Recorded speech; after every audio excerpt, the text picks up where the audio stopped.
Bonjour à toutes et à tous, bienvenue dans l'école du futur. Au programme aujourd'hui, on va commencer par notre focus. Elle est spécialiste du cancer et elle cherche à comprendre comment une cellule cancéreuse peut voyager d'un coquillage à un autre.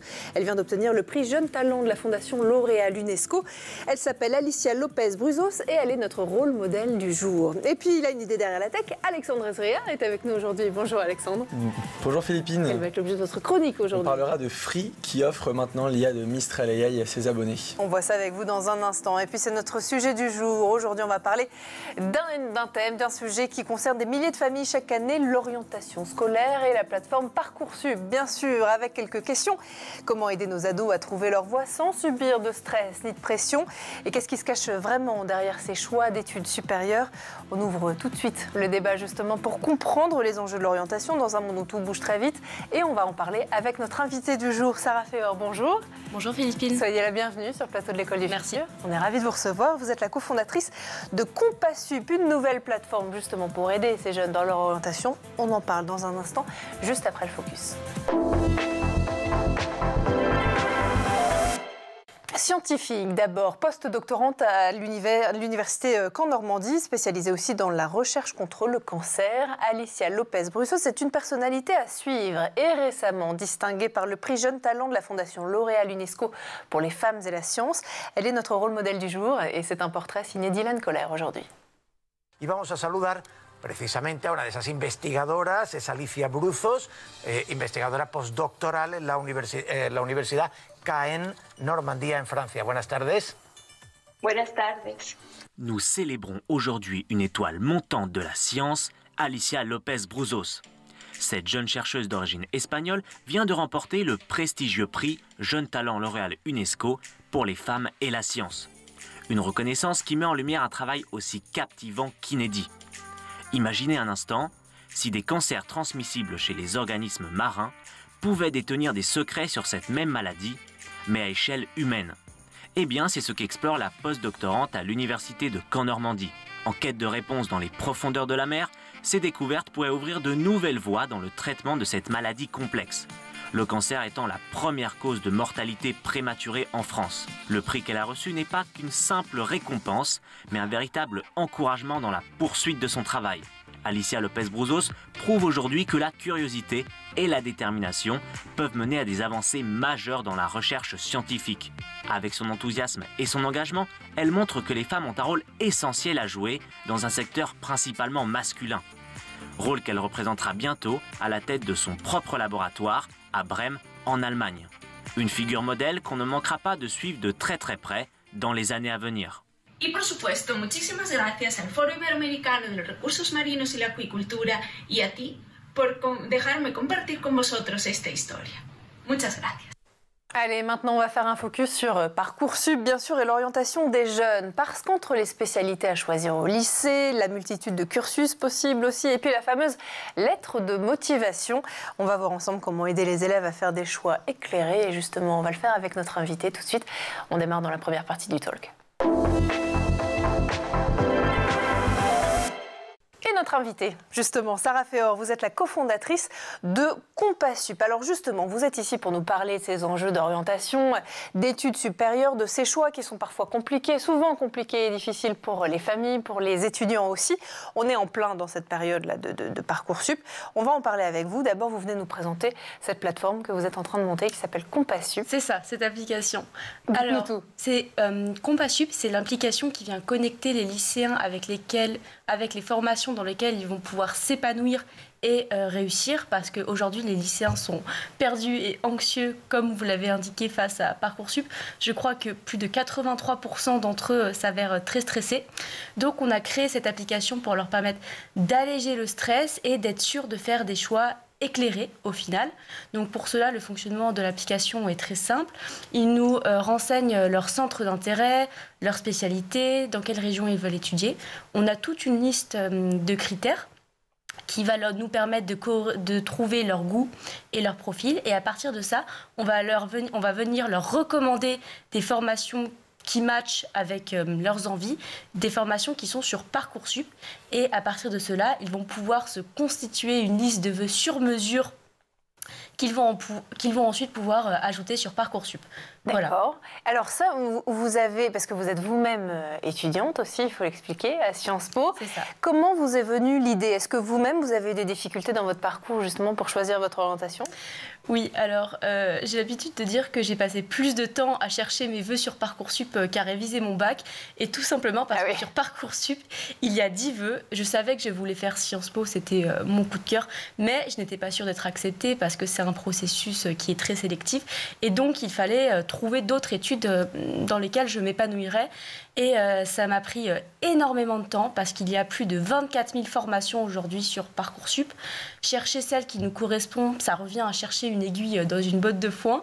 Je me suis aperçue que je n'étais pas la seule dans cette situation. En terminale, j'ai fait la conseillère d'orientation de toutes mes amies, à peu près. Et en rencontrant mes 2 cofondateurs, Thomas et Briac, nous nous sommes aperçus que nous avions la même vision sur le sujet, sur les difficultés que traversaient les lycéens. Vision que j'avais d'ailleurs renforcée quand j'ai fait du bénévolat à l'AFEV ou à l'UNICEF, où je me suis rendu compte que les difficultés pour s'orienter, pour trouver des informations et pour obtenir des conseils de qualité étaient encore plus élevées pour les lycéens qui venaient de milieux défavorisés. Donc voilà, j'ai créé cette application pour être sûr que tous les lycéens bénéficient de la même qualité de conseil, de la même qualité d'accès à l'information, pour que tous soient égaux quelque part face au processus d'orientation. D'orientation, effectivement, qui n'est pas toujours facile et on en parle régulièrement ici dans cette émission, dans l'école du futur. Alors, malgré tout, pourquoi on en parle régulièrement? C'est qu'il y en a de plus en plus des acteurs sur ces sujets d'orientation et de Parcoursup. Comment vous arrivez à vous différencier quelque part, à vous faire une place dans un secteur qui a l'air quand même assez concurrentiel? Alors, je ne pense pas qu'on ait vraiment des concurrents. Aujourd'hui, on a plutôt des partenaires. Déjà, il y a les coachs privés qui font un excellent travail généralement, mais qui sont trop onéreux pour la majorité des lycéens. Et il y a également les acteurs publics, je pense à l'UNICEF, aux agences régionales de l'orientation, aux CIO, aux professeurs principaux, qui font un très bon travail de proximité auprès des élèves, mais ils ont énormément de travail par ailleurs et ils n'ont pas toujours le temps de suivre chaque élève individuellement. Et l'application, en fait, veut s'insérer dans ce processus d'orientation-là en aidant le lycéen à faire une première liste de vœux, à obtenir des informations synthétiques sur les formations qui l'intéressent pour après aller voir son professeur, aller voir son conseil d'orientation avec une liste de 15 formations pour que le professeur et les conseillers d'orientation puissent se concentrer sur l'activité la plus importante qui est au final de construire la liste finale en aidant le lycéen à se projeter, en lui conseillant d'aller en journée porte ouverte, de parler aux étudiants. Et également de l'aider à rédiger sa lettre de motivation, donc des activités qui ont plus de valeur ajoutée quelque part pour le lycéen. Donc quelque part vous venez défricher en fait les premiers, la partie peut-être la plus difficile, en tout cas c'est comme ça que vous l'avez vécu, de faire des choix dans ces 24 000 formations sur Parcoursup. Alors effectivement les termes coach d'orientation, conseiller d'orientation sont parfois utilisés indistinctement, ils couvrent en tout cas ces deux-là des réalités très différentes. Comment vous vous définissez chez Compassup? Est-ce que quelque part vous êtes une sorte de conseiller d'orientation digitale? Pas vraiment. On est plutôt une application de rencontre, de formation, puisqu'on pense que le conseil doit avant tout être fait par l'humain, puisqu'on a besoin de discuter pour se projeter, pour calmer certains stress, pour calmer certains doutes, et parce que les professeurs et les parents sont ceux qui connaissent le mieux les lycéens. Ouais. Donc nous, on est plutôt là pour aider les lycéens à rencontrer les formations dans lesquelles ils peuvent s'épanouir, dans lesquelles ils peuvent se réussir. On va également les aider à explorer toute la base de données de Parcoursup grâce à un mode Explore où on a plein de filtres, ce qui leur permet de trouver toutes les informations, toutes les formations qui correspondent à leurs critères. Et on va également faire une première synthèse des informations pour qu'ils puissent avoir une vision holistique de son choix d'études. On va venir synthétiser les informations sur la formation, sur l'école, mais aussi sur la ville, parce qu'étudier à Reims, c'est pas la même chose qu'étudier à Menton, ne serait-ce qu'en matière de météo. Et donc, du coup, une fois qu'on a aidé le lycéen à faire la rencontre des formations qui peuvent lui plaire, et en lui en donnant des premières informations, il va pouvoir trancher avec ses parents et avec ses professeurs. Alors, c'est intéressant parce que j'allais vous demander la place que vous accordez aux parents dans votre accompagnement. Est-ce que vous avez des conseils justement pour celles et ceux peut-être qui nous regardent, qui nous écoutent, pour soutenir l'orientation, le processus d'orientation de leur enfant ? Alors, je ne suis pas parent moi-même, donc je vais donner mon expérience sur Parcoursup de manière générale, mais je ne peux pas me projeter pour eux. Je sais que c'est une période très stressante pour les parents. Je me suis rendu compte qu'en créant l'application, je pensais avant tout m'adresser à des lycéens, mais il y a beaucoup de parents qui ont été très intéressés par le projet, que j'ai rencontré en salon, qui sont venus nous parler sur Instagram. Et moi, je conseille aux parents d'accompagner leur jeune du mieux qu'ils peuvent, tout simplement, en se renseignant avec lui, en lui disant que oui, il est capable. Il y a énormément d'autocensure de jeunes qui n'osent pas postuler dans certaines formations parce qu'ils pensent qu'ils n'ont pas le niveau. Ça touche principalement les filles et les jeunes de milieux défavorisés. Donc, pousser leurs enfants à faire des vœux ambitieux sur Parcoursup, parce qu'il y en a 10. Donc, il faut forcément qu'il y ait quelques vœux ambitieux, des vœux plutôt adaptés et des vœux de sécurité. Voilà. Donc, je pense qu'il faut que les parents poussent leurs enfants à oser certaines formations pour qu'ils puissent révéler tout leur potentiel. Alors ça, on l'entend effectivement. Malgré tout, on entend aussi, notamment sur ce plateau et ailleurs dans les médias, qu'il y a encore des préjugés qui persistent sur quelque part certaines filières que des jeunes filles, notamment, pourraient choisir, les filières techniques, les filières numériques aussi.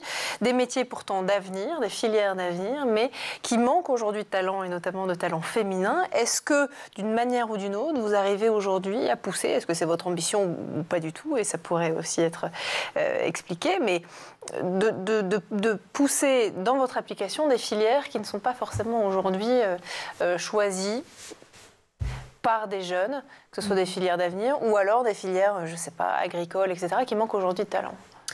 Alors, pour les filles dans les filières scientifiques, je dirais d'abord qu'il y a un problème de vivier, puisque avec la réforme du bac, on a bien vu que de moins en moins de filles avaient pris la spécialité mathématique, ce que je trouve dommage parce que je l'avais moi-même prise et j'avais adoré la faire et ça m'a permis de poursuivre mes études en économie, ou sinon j'aurais manqué d'un certain niveau de maths pour poursuivre le master que je fais. Pour l'instant, on se concentre sur le fait de faire des recommandations qui correspondent au profil et aux envies des lycéens. Donc si une lycéenne ne me dit j'ai pas envie d'étudier la physique, on va pas lui proposer des formations en lien avec la physique, mais on est en train de réfléchir sur le fait d'inclure par exemple des témoignages d'étudiantes en études scientifiques, en école d'ingénieur, pour qu'elles puissent avoir des rôles modèles et se projeter.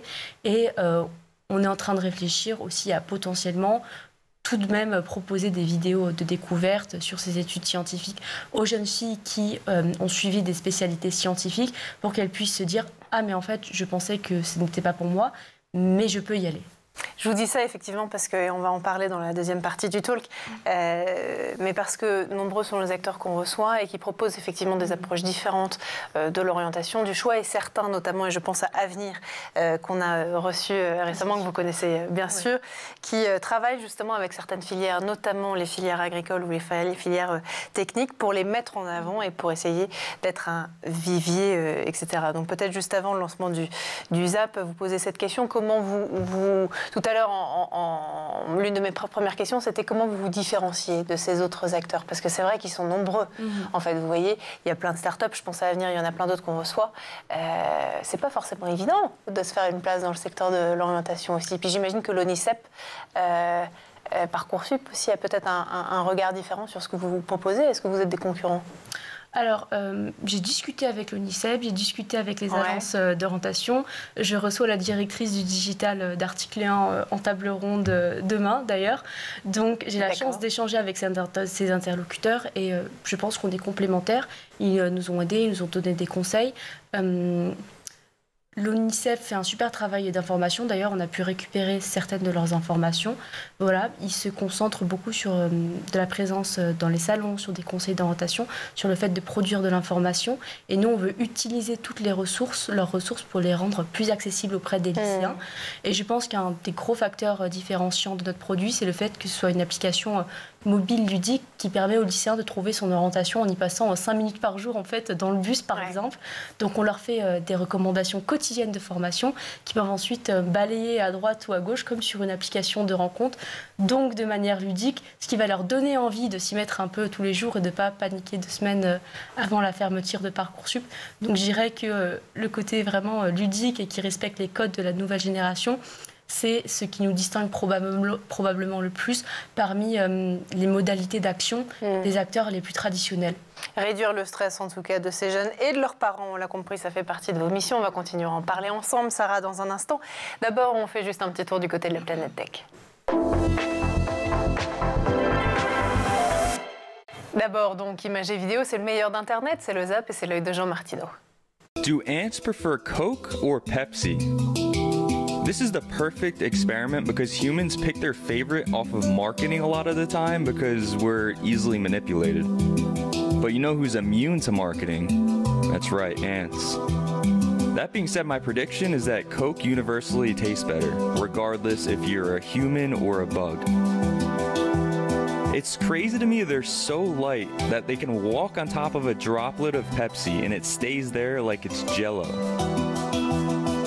Not a lot of progress is being made. Okay, now Coke is taking a lead. It seems like they're eating it more than they're drinking it. The ants have spoken. What'd you guys think? This automatic powerless gate works with the weight of your vehicle. The hydraulics delay the gate closure by 15 seconds, giving plenty of time for trailers and floats to go through. Stock can't get in or out unless you want them to. You can, however, open the auto gate safely and with ease whilst on foot without the use of a vehicle. AutoGate is great for entries on slopes as it eliminates accidents caused by runaway vehicles. When you go on holiday, lifting of the lever disengages the outside gate ramp, making the mechanism inoperable and able to be padlocked. The gate can be operated with a left or right opening, allowing for simple installation. AutoGate is an excellent alternative to cattle grids and solar or electric gates.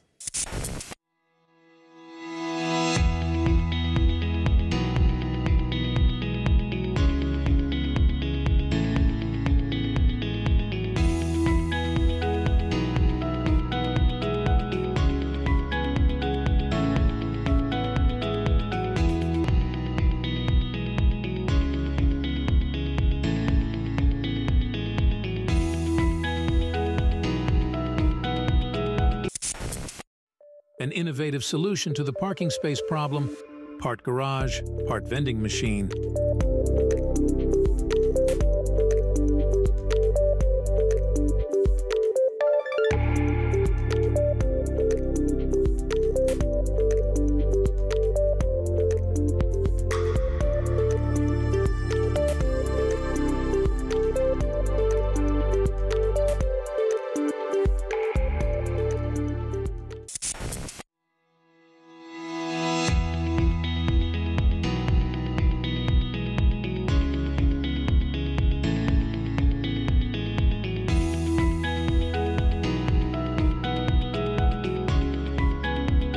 De retour toujours sur le plateau de l'École du Futur et en compagnie de notre invitée aujourd'hui, Sarah Feor, la cofondatrice de Compassup. Sarah, juste avant de reprendre nos discussions, nos échanges, on va laisser place à la chronique d'Alexandre Azrea qui a une idée derrière la tech.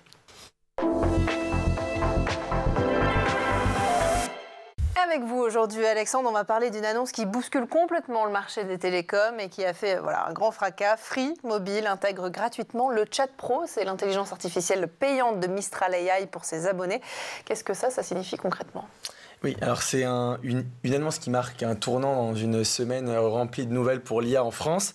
Donc Free Mobile, l'opérateur qui est connu pour casser les codes du marché, offre désormais à ses abonnés un accès gratuit pendant 1 an au Chat Pro, qui est le chatbot avancé de Mistral AI. C'est un mouvement stratégique. Jusqu'ici, les IA génératifs comme ChatGPT, Claude ou autres étaient surtout accessibles via des abonnements spécifiques et avec cette offre, Free démocratise donc l'accès à l'intelligence artificielle avancée directement via un forfait mobile. Alors concrètement, qu'est-ce que ça permet de faire là, le Chat Pro de Mistral AI ?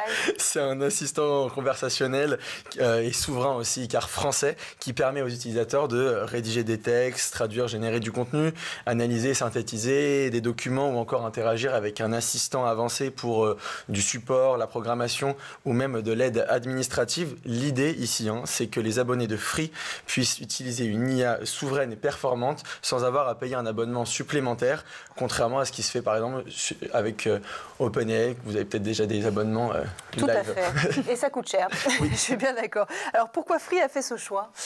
Free a toujours misé sur des offres agressives pour attirer et fidéliser ses abonnés surtout, et en intégrant ici le chat ou le chat exactement pro, parce que c'est français. Ah, c'est comme ça qu'on dit le chat.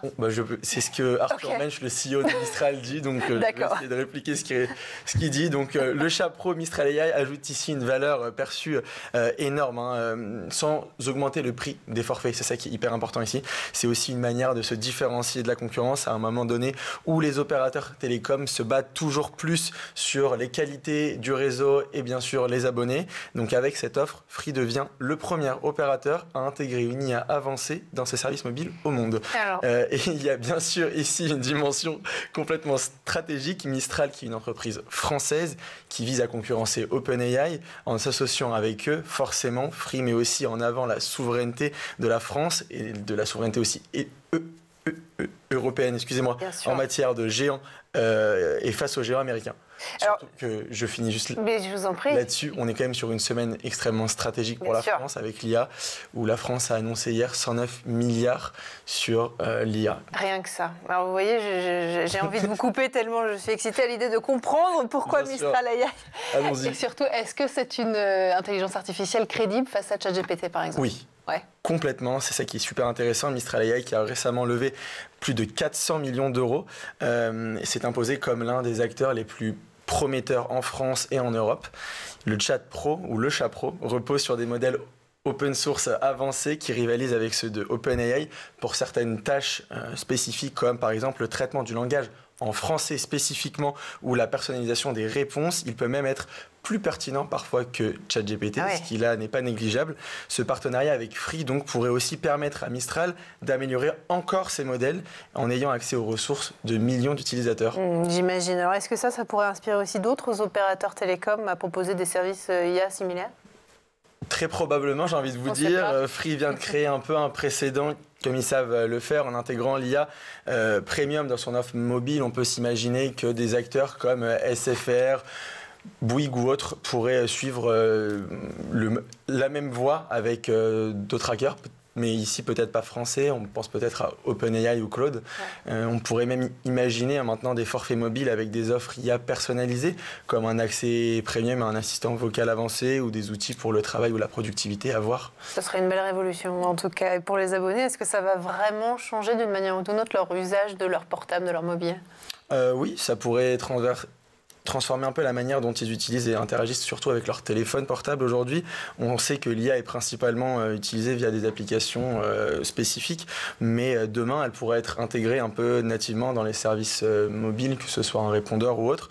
Et on peut imaginer un futur où votre opérateur vous propose une messagerie intelligente, un assistant vocal ultra performant directement connecté à votre réseau mobile, ou encore tout simplement un traducteur IA en temps réel si vous conversez avec un Chinois par exemple et que vous ne parlez pas le mandarin.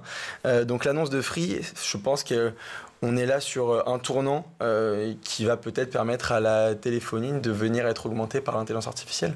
Ce qui est sûr, c'est que Free Mobile frappe fort avec cette offre. On va suivre de toute façon avec vous de près la réaction aussi des autres opérateurs. Merci beaucoup pour cette chronique. Et du coup, je fais le lien aussi avec ce que vient de vous dire Alexandre Azria. Est-ce que chez Compassus, vous utilisez ou vous prévoyez d'utiliser l'intelligence artificielle?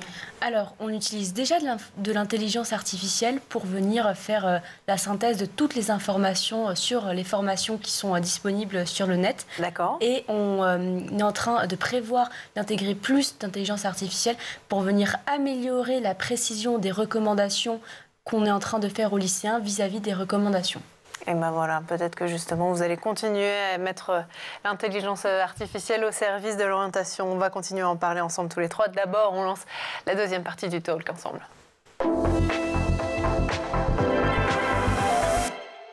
Alors Sarah, il y a un autre sujet qui m'intéresse aussi, bien sûr, au-delà de l'orientation, et on va y revenir dans un instant, c'est que vous êtes donc étudiante à Sciences Po. C'est ça. Vous nous l'avez dit, et vous êtes incubée à Sciences Po dans le cadre de votre aventure entrepreneuriale. Comment ça se passe? J'imagine que c'est pas toujours évident d'allier études et entrepreneuriat. Alors oui, c'est peu d'heures de sommeil, mais c'est un projet tellement important et tellement passionnant que je le fais avec plaisir. Ouais. Et je sais qu'en réussissant, on va avoir un impact énorme sur... je crois que c'est 1 million d'utilisateurs de Parcoursup chaque année à peu près. Donc c'est avec plaisir. On est très bien accompagné par l'incubateur de Sciences Po qui nous propose du coaching, du mentorat, des interventions d'experts dans plein de domaines différents, que ce soit le marketing, la finance, la conception de produits, la technologie. Donc voilà, on est bien entouré. Monter sa boîte aujourd'hui, quand on est jeune, c'est plus facile? Alors, il y a encore quelques années, pour vous, c'est évident? Est-ce que vous avez fait face, par exemple, à des contraintes administratives, à des levées de fonds qui sont peut-être plus compliquées parce que vous êtes jeune et étudiante et peut-être une femme aussi? On n'a pas levé de fonds pour l'instant, mais j'ai passé beaucoup de temps à faire de l'administratif, c'est sûr. Mais je crois que tout entrepreneur est confronté à ce problème-là. Mais c'est une étape nécessaire encore, donc je ne dirais pas que je le fais avec plaisir cette fois-ci. Mais personne ne le fait avec plaisir, je suis bien d'accord. Bon, on va revenir à ce que vous faites justement dans cette aventure entrepreneuriale avec Compasup et notamment l'orientation scolaire, l'orientation supérieure, c'est au cœur de ce que vous faites chez Compasup. Rencontrer des professionnels, faire des stages, aller en entreprise, en immersion en tout cas, ça peut aider plein de jeunes à se faire une idée concrète du métier qu'ils veulent exercer. Est-ce que vous aussi, dans votre application, vous aidez quelque part les élèves, les jeunes à développer un réseau, à trouver des contacts professionnels, à trouver un stage aussi pour trouver leur voie? Alors, c'est pas le but de notre application. On est conscient qu'aller discuter avec des professionnels, qu'aller en entreprise, ça peut aider les jeunes, mais on a décidé de prendre un autre point de vue sur l'orientation, qui est qu'à partir du moment où on s'oriente dans une formation qui nous plaît et dans laquelle on réussit bien, on va trouver un métier à la sortie qui nous plaît et dans laquelle on réussit bien, parce que en tant qu'étudiante, je suis consciente, et je l'ai vécu, qu'en rentrant dans une formation, on a une idée de métier, et en sortant, ça n'a rien à voir. Ouais. Donc on veut plutôt aider les jeunes à trouver des études qui leur plaisent, plutôt qu'à les aider à se projeter dans un métier parfois un peu abstrait, tout en sachant qu'au final, à la fin de leurs études, c'est pas forcément le métier qu'ils voudront faire, parce qu'ils auront fait encore plus de tâches, parce qu'ils auront fait des immersions en entreprise, parce qu'ils auront parlé avec des alumni et ils auront trouvé une voie qui est encore plus appropriée pour eux. Il faut qu'on parle, vous avez un sweatshirt, c'est marqué Berkeley dessus. Berkeley, c'est une ville, une université aussi aux États-Unis, dans laquelle vous êtes allé, parce que vous êtes parti en échange universitaire notamment là-bas. Et donc, de fait, vous me disiez en préparant cette émission, un point de vue sur le marché EdTech américain et sur le marché EdTech français. Et ce que vous me partagiez pendant la pause avec Alexandre, c'est que les Américains trouvent que le marché de l'éducation en France est trop petit, c'est ça? Ça ne les intéressait pas vraiment?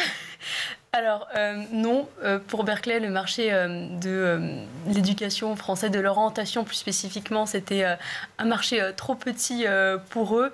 Mais c'est parce que la taille du marché américain est complètement démesurée par rapport à la taille du marché français. Et les startups que Berkeley choisit généralement d'accompagner sont des startups qui peuvent toucher plusieurs dizaines, voire centaines de millions de personnes. Ouais. Et même si notre problématique est hyper importante et que je la porte avec plaisir. Et qu'elle est universelle et qu'elle avait quelque part, ce sujet d'orientation. C'est vrai, mais tous les pays n'ont pas les mêmes processus d'orientation. C'est clair, voilà. C'est clair. Et d'ailleurs, Alexandre, vous en avez connu un autre. Vous n'êtes pas passé sur Parcoursup, vous êtes passé sur UCAS, que vous avez fait. Exactement. Moi, j'ai fait mes études à Londres. C'était un autre système. On devait envoyer une lettre de motivation aussi, avec un dossier, mais on avait des notes prédictives pour le baccalauréat. Et si on atteignait justement ces notes prédictives, on avait un accès direct aux universités auxquelles on avait appliqué. Moi, j'ai une autre question peut-être sur le marché. Je pense que c'est un problème universel, comme l'a dit Philippine, et je pense que c'est aussi un problème européen. Et est-ce que vous voulez essayer de le résoudre à l'échelle française et pourquoi pas européenne, pour là potentiellement avoir des investissements étrangers, on pense surtout aux fonds américains qui ont quand même beaucoup plus de force de frappe que les fonds français. J'aimerais bien avoir votre retour là-dessus. Alors, on pense potentiellement à étendre notre activité en Europe pour aider les autres lycéens, mais on veut vraiment d'abord se concentrer sur la France en premier lieu, parce que si on devait construire un produit d'orientation qui serait adapté à tous les pays européens, voire aux États-Unis, on viendrait perdre en qualité parce qu'on perdrait en spécificité des traits du produit qui sont utiles pour les lycéens français. Donc, par exemple, pour parler du système américain, l'enjeu principal là-bas, c'est d'arriver à rentrer dans les universités qu'ils veulent intégrer. Donc, pour les plus prestigieuses, Harvard, Princeton, les Ivy Leagues et Berkeley. mais ils savent déjà, entre guillemets, là où il faut aller. Alors qu'en France, l'enjeu principal, c'est de trouver sa voie. Et donc, ça induit des approches d'aide et de conseils complètement différentes. Et nous, on voulait vraiment d'abord se mettre au service de la jeunesse française avant d'étendre notre activité à la jeunesse européenne et pourquoi pas dans d'autres pays. C'est déjà une belle mission, Sarah. C'est important de faire rayonner la France à l'étranger. C'est tout ce qu'on vous souhaite en tout cas. Merci beaucoup d'avoir été parmi nous. Bravo pour cette aventure. Je rappelle que ça s'appelle Compasup. Merci d'avoir été sur l'École du futur aujourd'hui. Merci aussi à vous d'avoir été en plateau, Alexandre, pour cette chronique. Merci sur Mistral AI et Free. On va suivre les évolutions avec vous dans les prochaines semaines. Merci à vous aussi, bien sûr, de nous avoir suivis, à la régie, à Édouard Degnaud d'avoir produit cette émission. Et nous, on se retrouve dès demain, dès 12h30, toujours sur School TV. D'ici là, passez une très bonne journée.